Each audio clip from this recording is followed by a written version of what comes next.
Welcome to the intersection of technology, cybersecurity, and society. Welcome to ITSP Magazine. You're listening to a new Redefining Security podcast. Have you ever thought that we are selling cybersecurity insincerely, buying it indiscriminately, and deploying it ineffectively? Perhaps we are. So let's look at how we can organize a successful InfoSec program that integrates people, process, technology, and culture to drive growth and protect business value. Knowledge is power, now more than ever. CrowdSec, the collaborative and open source cybersecurity solution. Analyze behaviors, respond to attacks, and share signals across the community for free. Let's make the internet safer together. Learn more at crowdsec.net.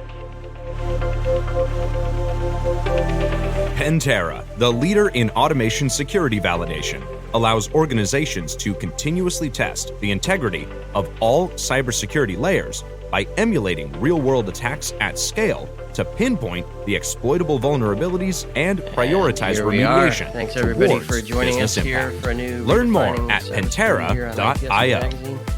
Always love when you set the layout of the screen and it changes it up on you, right? Technology for you. You expect it to do something and it does something completely different. Who knows? Maybe we may touch on that a little bit today with respect to privacy. Today's topic is around privacy and regulation and how to make the most of what we know and kind of work through the things that we may not know with respect to the laws that are in place, the laws that are forming, and all the standards and technologies that come along with those things. As everybody knows, I know very little about many things, and that's why I have amazing guests join me, and I have Maria D'Avanzo and Lyndon Marquez joining me today to talk about privacy. Thank you so much for joining. Thank you. Pleasure to be here. And you are muted, Lyndon. You didn't accept the cookie to participate. We can hear you now. Yeah, well, thank you for having us, Son. This is going to be fun. So privacy is something that we talk quite a bit about on this channel, Redefining Cybersecurity. And as folks know, the whole point of this show is to help practitioners and security leaders make the most of the challenges they face and finding solutions to help the business succeed without crippling it because of all the controls and policies that get put in place usually. So before we get into this topic, though, I want a few moments from each of you to kind of share with our audience who you are and what you've been up to. So Maria, we'll start with you. Sure. Thank you, Sean. So I'm Maria D'Avanzo, and I am currently the Chief Evangelist Officer at Treliant. We are an e-learning online training provider in the compliance, privacy, and HR space. And I joined them about 7 months ago. Prior to that, I was the Chief Privacy Officer and Chief Ethics and Compliance Officer at Cushman and Wakefield for 10 years. And I put in place the compliance and privacy programs at Cushman. And I worked very closely with our Chief Information Security Officer. So, John, on that experience today, I'm sure we'll have some interesting stuff to talk about. Absolutely. The questions are already starting to form. And my name is Lyndon Marquez, and I'm currently with Life Extension, and I've been with Life Extension for several months, working primarily in the legal department, but working closely with our privacy officer. Before that, I was with Hilton Grand Vacations, and then before that with Wyndham Destinations. And in my roles there, senior counsel, and compliance officer, I did a lot of work with the developing our programs for compliance and privacy. With Hilton Grand Vacations in particular, I really delved into privacy. I was with them from 2017 until recently, and really this was a kind of a critical time, just because this is when GDPR enforcement of GDPR got underway, as well as CCPA and really preparing for that and compliance with that law. I love it. And so many things here now to go on. So I don't know, when I think about a certain topic, I tend to kind of hone in on certain areas. And I don't know, I may be having built applications in the past, I may be more prone to look at things from an application perspective. So B2C and B2P, business to partner kind of apps that let people interact with the business. But both of you have experience looking at users, perhaps, that are also physically in a building, either an office building or perhaps a destination resort. And I'm wondering how organizations need to look at users from a broad perspective, not just users through an app, not just users on the website, but users that perhaps come and go in and out of the building. And some of those users may be employees and contractors that are there to do HVAC work, right? Or to feed the fish at a famous resort in Las Vegas. So I don't know who wants to tackle this first. Maybe Maria, if you want to kind of go out. How do you see organizations and security leaders? We'll just call it security leaders for now. We'll get into some of the nuances of the roles from a privacy perspective. But how do organizations look at the different types of users when privacy comes into the conversation? Yeah, sure. So you do have to consider the various types of users, and in the commercial real estate services world that I had come from, it wasn't just employees, and it wasn't just folks that are coming onto our properties to help, with the HVAC and whatnot. We also managed properties for clients, and so we sometimes had to be concerned about, our employees that were going to the client's locations and perhaps using the client's equipment, the client's laptops, or the client's cell phones and what have you. And so it became somewhat complicated for us, for me and for our chief information security officer, when we were considering, all of those different groups and all of their different concerns. But as you're thinking of using new software, new applications, that was absolutely part of the equation when we were determining what were the right safety protocols, the right privacy provisions and agreements, et cetera. So for us it was interesting, and my experience is a little bit different than Lyndon's also with respect to the type of data that we worried about, right? So for us at Cushman, at the in the commercial services world, we didn't have consumer data really. It was mostly B2B data, but we did worry about employee data, which I think overlaps with Lyndon. But so it was the types of data, and there's also the types of users of our applications that made it somewhat interesting for us in our programs. Yeah, because I'm picturing somebody not just with a wrench and some Freon fixing the air conditioner, but there are people that security guards and cleaning crews, and I know I want to kind of lean toward maybe some of the aspects of smart buildings, where there are cards to check in and sensors with perhaps phones and other devices to prove that you're at a certain location at a certain time. Right? Yeah, you're making me think of biometrics. That's all data.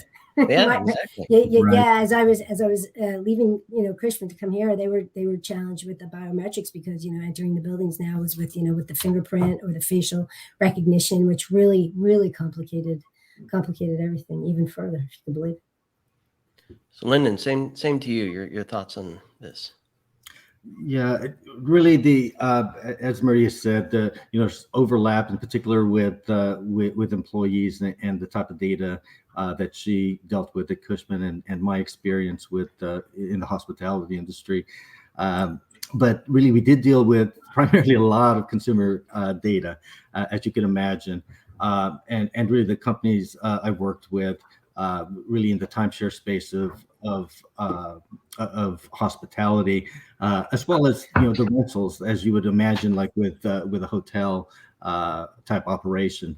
So we really had to look at data and really look at how we handle it. As we've got members here, whether they're owners of timeshare, or whether they are kind of the customer who wants to rent something for just a week, but they don't own with us. And so there's a lot of data and consumer data, and in particular when we're dealing with members and owners of timeshare, because we see those owners as they're lifelong, as far as we're concerned. They are part of our club, and so the data that we collect may be much broader than what we collect from customers who come and just rent for a weekend, for example. And but at the end of the day, we do treat all the data the same. We really want to treat the data with kid gloves. Just I always think about myself or my family, and we provide data if we are staying at a hotel, we go on vacation, we provide data, whether it's for transportation, hotels, whether it is airlines and so forth. And the way we approach it is, hey, how would you want your data to be treated? And that really is kind of the approach we try to keep top of mind as we went through our operations. And I like that. Like you went there with that, because it's another question I have on my mind, which is how do you approach the world of privacy? I know security has been around forever, right? Not really, but it's been around longer than perhaps a formal privacy role has, or maybe not. Maybe you can correct me if I'm wrong on that. But I have a background in security, so everything for me looks like a policy creates a control that we then align with some standards and frameworks that we can then kind of get a big picture of, here's how we look, here's our posture. How much of that did you lean on? Do you lean on to kind of get a similar picture for privacy, or do you approach it like you were describing, Lyndon, purely from the user perspective, what they would expect from you to protect their data? And do you approach it from that way, and then come back to it and say, well, these are the controls and policies for that, and they either do or don't align with everything else we're doing in the business? In a sense, that's how it is. I think really, when we look at, especially when we're talking about, a lot of the regulation that has come out, we like to point to GDPR kind of. This is, it was just really such a major milestone, especially in the U.S. In Europe in particular, they are miles ahead of us, or decades ahead, however you want to say it, and how they believe privacy and handling of data should be done is very different than, philosophically than we have here in the U.S.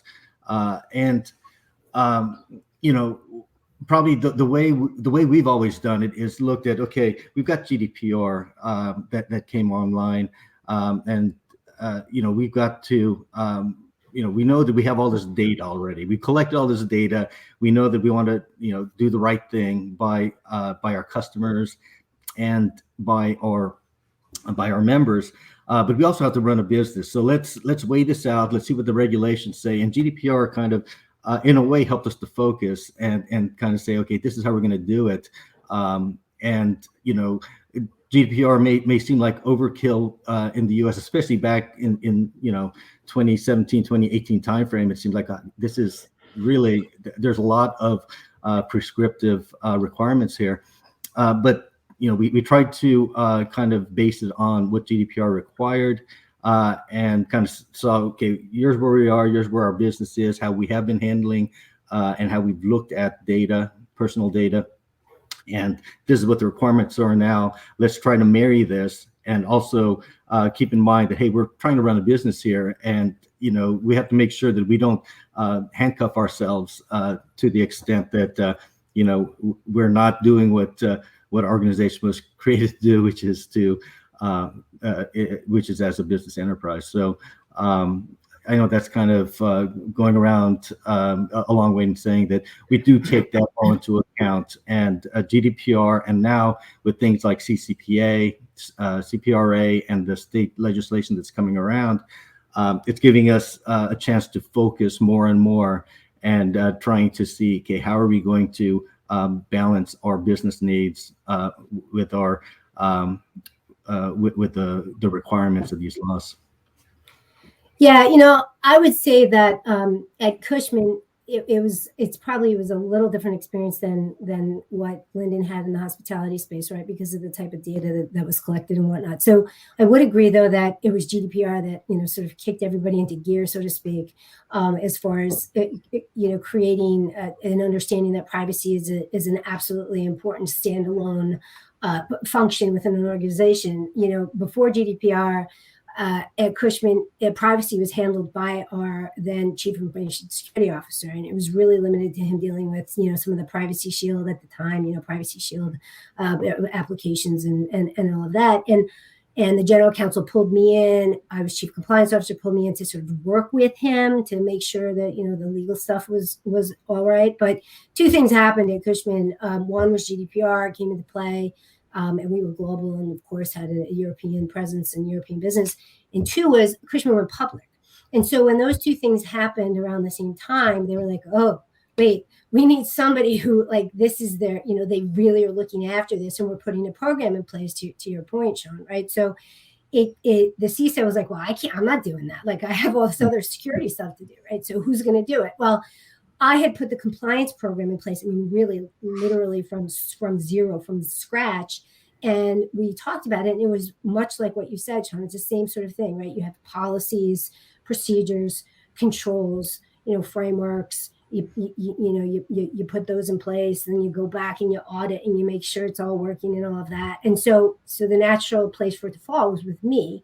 And so it did. And so, I had GDPR to sort of guide me, and I had great outside counsel that I worked with.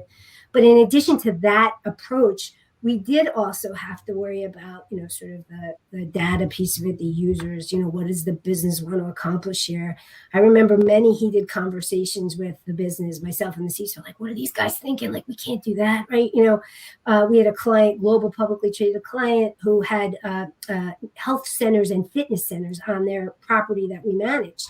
And the client wanted us just to take that over, right? Applications to be in the gym and writing down health history and, credit card information. And we were like, no, we don't want that, right? We're not PCI compliant. We're not HIPAA compliant, right?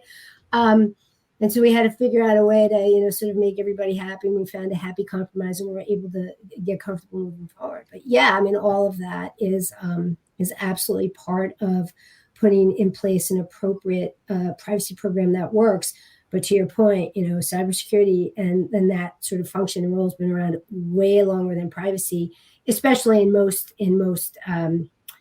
companies, in most industries. Now, if you're American Express, if you're MasterCard, if you're Visa, you've been struggling with this stuff, probably much longer than the rest of us. But yeah, that was my experience with putting a program in place and how we looked at it. So where are we? Because I mean, GDPR, what you said, Lynn, in 2017, 2018, something around there. It's old news, but still important. There are other things coming. CCPA, I think other states have things in the works, some passed, others coming on the pike. We talked earlier before we started recording that there's a U.S. federal one on the books. Where do we sit? Not so much just from the regulatory perspective. We'll get there in a moment. But just from a mindset, have we, and we'll say we in the U.S. or maybe global, if you want to take it that far, have we mastered GDPR?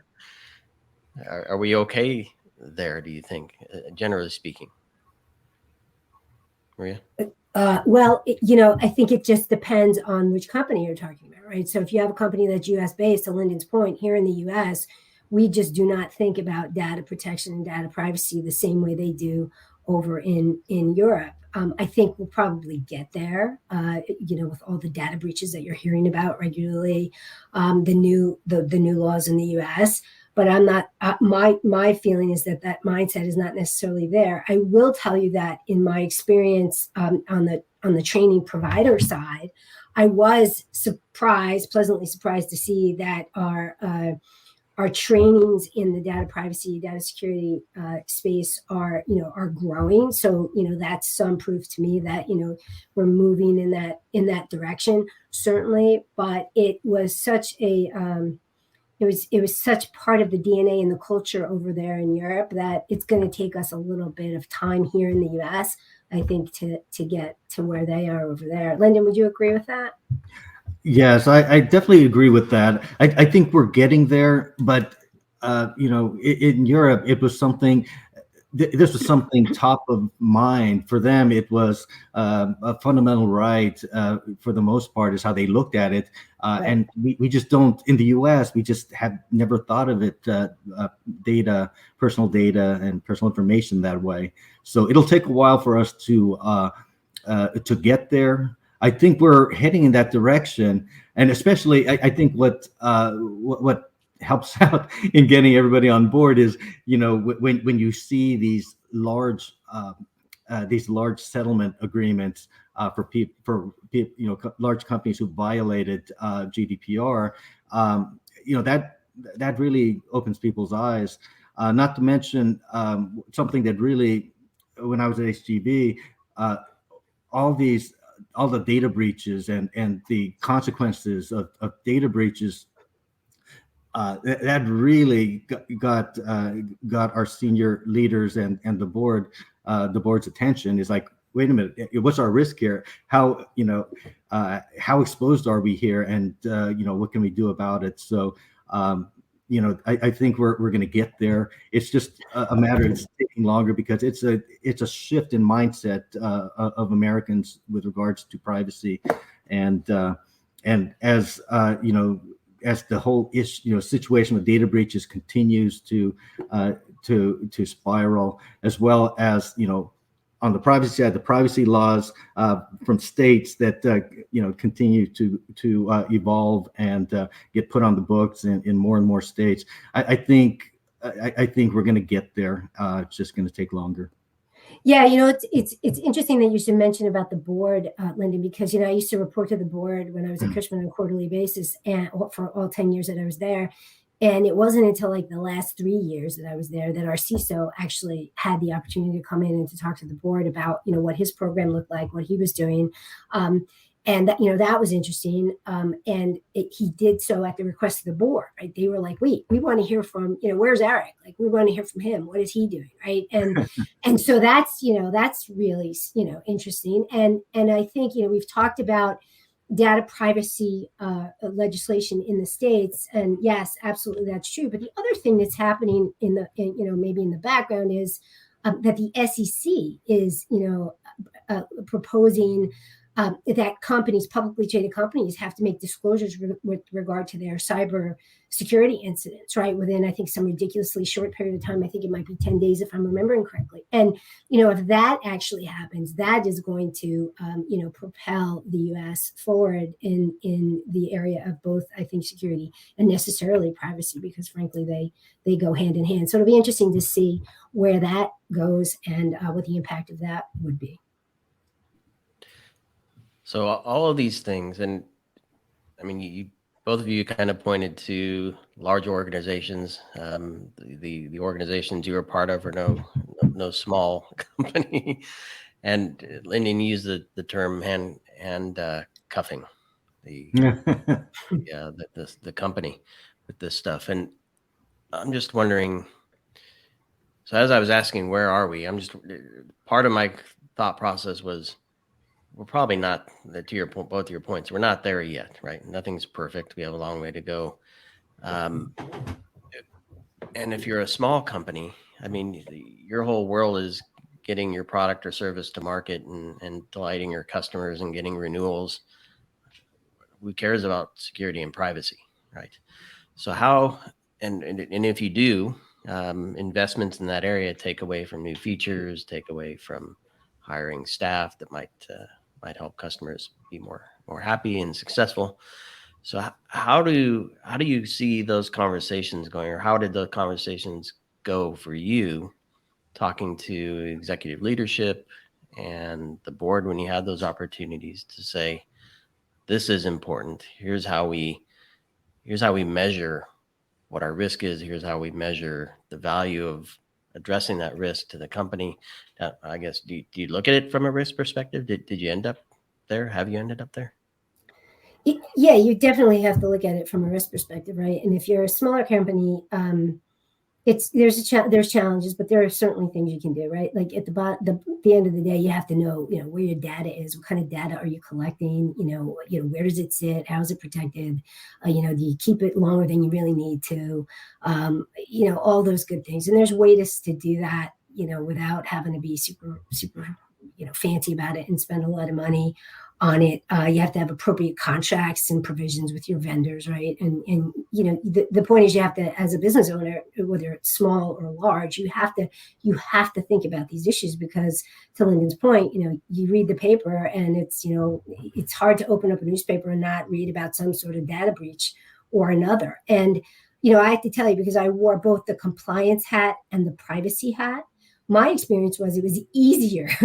It was easier, believe it or not, to get funding and resources and support for the privacy side of things than it was the compliance side. And the main reason for that is something that Lyndon raised earlier: is we can all relate to it as individuals with data of our own. And so if you put it to the CEO or the board chair or whomever, hey, would you like your social security number and your banking information to, they can relate to that. Whereas when I was in compliance, I was talking about things that people are like, we don't know what you're talking about. You're being silly. But you can make it personal, right? and talk about the personal risk. And once they think about it that way, then they're like, oh, wait, yeah. So. Lyndon, storytelling. I love this. Yeah. The role and value of storytelling. That's pretty interesting. You mentioned that, Maria, because I've had many instances where whether it's our head of IT or our chief operating officer, they'll shoot me an email and say, hey, I was contacted by so and so company, and they said they got my information from this place, and so they for them, they understand it from being a consumer, being a user, that it's upsetting when you start getting calls or emails, or you start getting bugged by a company, and you're wondering, how did they get my information? And at times they'll ask, hey, where'd you get my information? And they'll say, yeah, we got it. You participated in some kind of promotion, and we got your information from there. And, it kind of opens eyes. They're like, did I agree that my information could be shared for other purposes? Things like that. And it kind of helps when you're trying to develop policies or really update or revise your policies around the handling of data. And it also serves well. I mean, we work a lot with very closely with our marketing teams as well. And really, it's a matter of just having that conversation and educating them on, that the data, try to, data minimization, for example. If you don't need, their mother's maiden name and their oldest son's date of birth, why are you collecting it, for example? Gather the data that you need and let them know you're gathering it, these pieces of information for a particular reason, and don't go beyond that, because you're exposing the company. And even though you may not have any ill intent, what if there's a data breach of some kind, and now we have that data in our database that gets breached, and now that information's out there. So it's a good way to start that conversation, continue that conversation with, for example, our marketing teams. Yeah, speaking of collaboration, we collaborated with HR quite a bit, right? And towards the end of my tenure at Cushman, one of the challenges that we were wrestling with with the HR team was, our DEI initiatives, especially in Europe, right, where they wanted to send around employee surveys to collect all types of DEI data. I mean, you could imagine, sexual orientation and and the like. And I was like, wait, I would say, do we really need to know that? Like, do we have an obligation to report on it? If we have a regulatory obligation to report on it as part of our DEI reporting, then okay, we can have that conversation. But if you just start asking these questions so that you can, generate some nice marketing materials about, statistics, not so fast, right? So that was a challenge. But again, required, to your point, Lyndon, collaboration with that group, because they don't necessarily think about the privacy aspects of what they're doing. And so we tried in the GDPR fashion to, implement privacy by design. And it was like, as you're doing this, you need to think about the privacy ramifications of it. So I don't want to get too deep in that one specific example where anybody is put on the spot, but I mean, when I'm having conversations on this show, I often end up to a point where I say it's often technology rooted. Why did you set up the cloud that way and expose that port with that service to put yourself at risk? Why did you do that in the first place? Why did you set up that machine that requires that it's patched 4 times a month right? Versus a different one that doesn't need to be? So a lot of my conversations are like that. But when I look at privacy and data, it's the same idea. To your point, Maria, don't collect the data, don't store the data if you don't need to. But in your example, this isn't necessarily a product being built or a new database being set up in Salesforce. This is something that HR or marketing probably spun up. And I guess the point I'm trying to get to is who oversees that?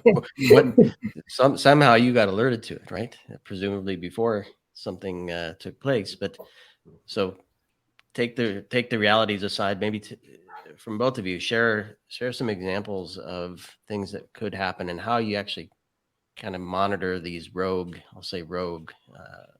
scenarios from putting the company at risk.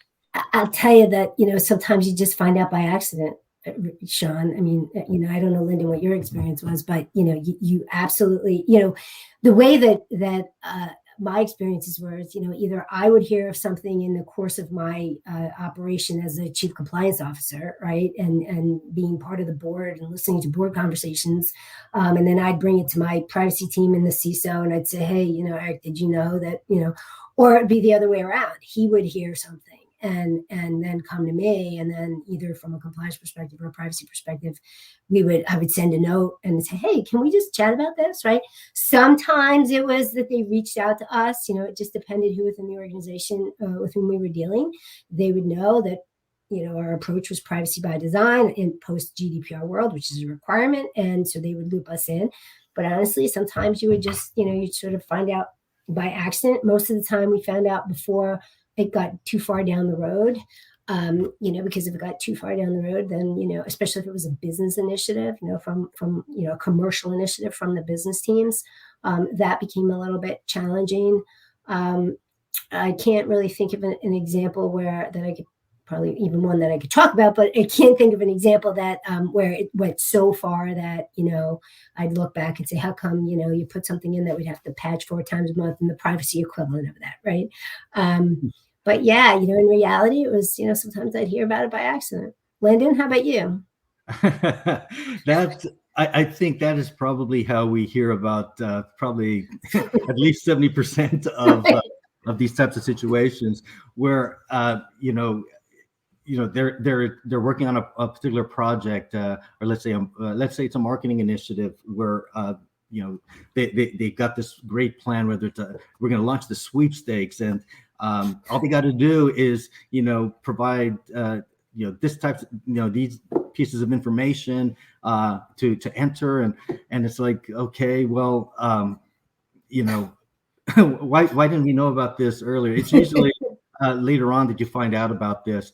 And in some cases, look, some cases, it's still very a primitive type of a marketing initiative where it's like, okay, we could we could pull back on that, which is what you hope for, that if you do catch something like that, that it's something that you could roll back fairly easy. So that really was the bulk of how we find out about these things. I do think it's really important building that relationship for a compliance team and privacy team to be able to build that relationship with the business teams, whether whether it's marketing or sales or even HR, just the various teams, and having it's having that the communication and the relationship to where maybe the first 3 times, they didn't think about asking you about whether, what information can I collect. But over time, as you build that relationship, you're going to be top of mind. They'll be like, oh, I do remember now that, let me run this by our compliance team or privacy team and see if this is okay. And that is, I think that's, kind of, that's where we need to get is, and organizations need to get to, is to where you can have that relationship, and legal or compliance is not going to be the last stop before launch day tomorrow. It's going to be something to think about early on, and you can weigh in early on and kind of make sure we're going down the right track and not have to spend a ton of money trying to fix something that could have been caught earlier. I'm very afraid to introduce acronyms because we have many of them or merge words. But all I can think about, again, I having built apps in the past, all I can think about is engineering and development and the DevOps process, where you have developers and operations, and those two come together, and something beautiful happens, and then we insert security, and it becomes DevSecOps, and everybody gets pissed off. Do we need something like that for privacy, for HR PrivOps?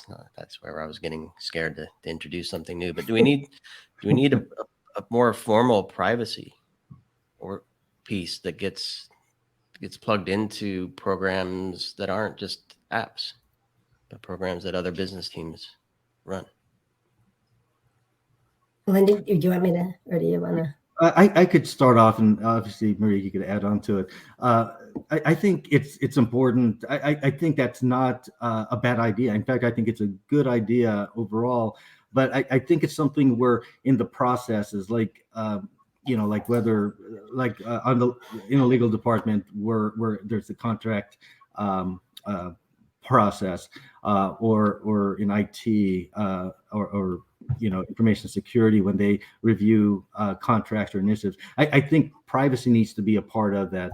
I think sometimes they do think about information security at some point in the process, but I think privacy needs to have a seat at the table, or they need to be part of that checklist of teams that need to be coordinated with before you press on to the next step of a project. So yeah, I think that it makes sense to include privacy and compliance in that. Yeah, it would be part of the governance process, right? That gets put into place. But to your point earlier, Lyndon, I think you're right. Once you have created those relationships with whomever in the organization, the business, HR, sales. In my case, I'm telling you, it was a CISO. He and I were like a team that we just, it couldn't get past us. If one of us learned about it, it was he would call me and vice versa. But once you develop those partnerships, then you're naturally brought into that governance process. It's just a matter of time. Maria, talk to me about the broader view of this. So not just the business leaders, but every user and every, I don't know if we want to go to every partner, there may be too much, but kind of the idea that it's a mindset. Lyndon kind of alluded to it earlier, that 2 or 3 times they didn't think about it, the third, fourth, and fifth time it's in their mind, right? That happens somehow. It can happen by finding out 70% of the time that it shouldn't have happened, and we fix it, or you can be a little more proactive and kind help spread the mindset, the culture, if you will, build a culture, right, that has privacy in mind. Even if the processes aren't completely formal, at least people are thinking and acting a certain way. Yeah, we did that with when I was at Cushman. We did that with the contracting process, for example, right? So, we would have agreements, master services agreements with some of our larger, more global customers, and those agreements would contain, DPAs, data processing agreements, and standard clauses from the GDPR. And we worked with the legal team because they were not responsible for privacy. It was my team. I mean, I'm a lawyer, but our legal team straight up who did the contracting wasn't. And so, they knew that that they had to send those agreements over to me to review, those sections, right, or to my, some of the people on my privacy team. And that was a matter of, just communication. And as GDPR came out, I mean, that was part of our GDPR program, right? It was like, okay, so now we have this process that has to happen where Devonzo and her team have to review, and there was a list of all those, whatever the clauses and stuff were. And frankly, the legal team was happy to throw it over the fence, right? Because they were like, we're not experts in this, we don't care about, we're going to talk about the commercial terms and indemnities and all that other good stuff. But, so, and then once you get the word out to the transactional lawyers, right, then they really were instrumental in explaining it to the business guys, right? Because sometimes just because the business guys would be like, why is this taking so long, right? And we need a privacy review. And sometimes the privacy provisions were so complicated or were onerous at the request of the customer that I would go to outside counsel. And, I'd say, listen, I had a go-to guy who was great, commercially reasonable and all of that good stuff. And so then the business teams understood that they had to loop in legal early because legal had to loop in privacy, and it would just slow everything down if they didn't do that. And so, more broadly, that word got out in the organization that, we have this group and their responsibility is for privacy. And so, that was sort of how we did it at a broader level. So we're coming up on near the end here, sadly. This has been fun. I know, it's super fun. Yeah. But what I want to do is maybe break out the crystal ball, right? Each of us grab a crystal ball. And you touched on the SEC breach notification. It's kind of a monkey wrench in the works for some folks, perhaps. Are there things coming regulation-wise, notification-wise? I don't know if other notification, penalty-wise, legal-wise, I don't know, whatever. Is there anything on the horizon, you think, known or unknown, that privacy leaders should really start to think about? Lyndon, you have your crystal ball handy? Here it is. I'm juggling the crystal ball. Yeah, I think that, and again, this is something I've got to get smart on and really dig into. But the world of AI is upon us, and that is an area that's going to continue to grow. And there's a lot of traps out there from a privacy and data protection perspective that we've got to really take it seriously and really start delving into it and understanding, okay, how is this going to affect how we operate? How will it affect how we collect and manage the data that we collect from our consumers? And I think that is kind of where there's going to be. I think that's kind of where the big story will likely be over the next 5 years, if not even further out as well. Will it help bring consistency and kind of level set things, or is it just going to screw everything up, do you think? I guess, and I wish I could. I wish I had a good answer for that. My guess is it may slow things down a little bit in terms of progressing, and especially in the U.S. with regards to the various laws, state laws, with regards to a federal privacy law. It may slow things down because if the legislators are thoughtful in what they're doing, or looking ahead, they'll realize that, hey, let's not just roll something out that for the sake of getting something out there and getting a vote from voters, that I did something for privacy and stuff like that, and really think about let's build something that could be adjusted and to what the future may bring in the privacy and data protection realm to come. Yeah, I'm not so sure we're going to see a federal law, anytime soon, right? I think with all these state proposed bills, in addition to the 5 that are already there, I think to your point, Sean, the inconsistencies are probably just going to continue, and it will just depend, on what state you're in and what kind of program, and obviously the response to that from a business perspective. And Lyndon, you and I talked about this. Just like with GDPR, it's like you're going to have to put a program in that it, just rises to the highest level, right? So if it's CCPR, or CCPA, whatever, that's the most stringent, no matter what state you're in, you're going to have to, your whole program is going to have to look like that. But I would agree that, AI is it's super interesting. I think it raises all kinds of risk issues, beyond privacy, frankly, that people aren't even thinking about. I read an article the other day about, the potential disclosure of, material non-public information through people putting stuff into this AI chatbot to get, letters issued or articles written or what have you. And they're not thinking, users are not thinking of the implications of, what they're doing. And I think you're right, Lyndon, privacy is certainly one of the red flags that'll come from it. And I would agree, if these lawmakers are being thoughtful, that they'll, slow down and say, hey, wait, we need to consider all of this. But, being a bit cynical, I'm not so sure we're going to see that happen either, because politicians are politicians and they want votes. And so they may just come out with a law that will have to be amended later on. So it's going to be interesting to see how AI, it has an effect on privacy. Yeah, I'm hopeful it can be used to kind of tamp things down a bit, but I can also see it just taking off in just even the simple chatbot example, where customers are sending sensitive information they shouldn't because they feel comfortable chatting with the bot, right? And employees responding with, "Oh yeah," or maybe they use the chatbot to craft their response and they're feeding it information. So there's all those scenarios. It's super, super interesting. We could probably have another whole conversation just on that.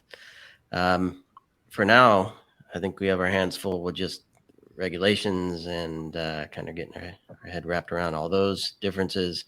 And to your point, we didn't get too deep into it, but kind of just set the high water mark, as you kind of alluded to there, Maria. Where's the mark you need to reach for the most stringent, and kind of work from there.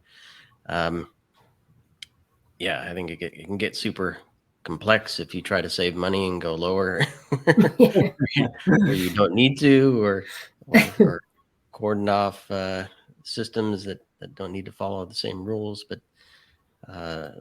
if you're having those thoughts, that's a good start, in my opinion. If you're not doing anything because it seems too hard, that's kind of not the right path. AI or not, have the thought at least, and have the conversations with your executive leadership team and the board if they're open to it, and with each other, like we're doing here. Maria and Lyndon, thank you so much for coming together and having this conversation, and for sharing your thoughts and insights with our audience here. Any final thoughts? No, just thank you so much for the opportunity to come here and to chat with you and talk about privacy. It's such an important area, and great to have it the conversation in the context, your context of cybersecurity, and with the audience that you have, because I know I've said it a lot, but I think it's a super important partnership, privacy and cybersecurity. So it's really great to have the opportunity to speak to your audience. So thank you. Yeah. Thank you so much, Sean, for this opportunity to really talk about. It's an important topic, and everybody is really looking around, trying to find out what do other people think about this or that. And it's nice to have this conversation, as well as a lot of your other podcasts have been really helpful, and I think hopefully this will be helpful as well. Everybody has a question. hopefully some of them get answered. All right. Well, thank you both so much, and thanks everybody for listening. There'll be links to Maria and Lyndon's profiles and any resources either of you want to share to help people continue to learn after they listen to this or watch this. That'd be great. And those will be in the show notes, whatever you provide. And keep on keeping on with security and privacy, everybody. Thanks, everybody.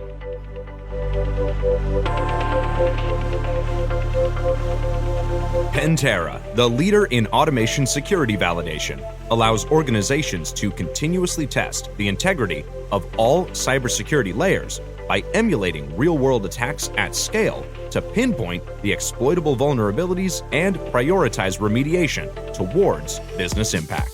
Learn more at pentera.io. CrowdSec, the collaborative and open source cybersecurity solution. Analyze behaviors, respond to attacks, and share signals across the community for free. Let's make the internet safer together. Learn more at crowdsec.net. We hope you enjoyed this episode of Redefining Security podcast. If you learned something new and this podcast made you think, then share itspmagazine.com with your friends, family, and colleagues. If you represent a company and wish to associate your brand with our conversations, sponsor one or more of our podcast channels. We hope you will come back for more stories and follow us on our journey. You can always find us at the intersection of technology, cybersecurity, and society.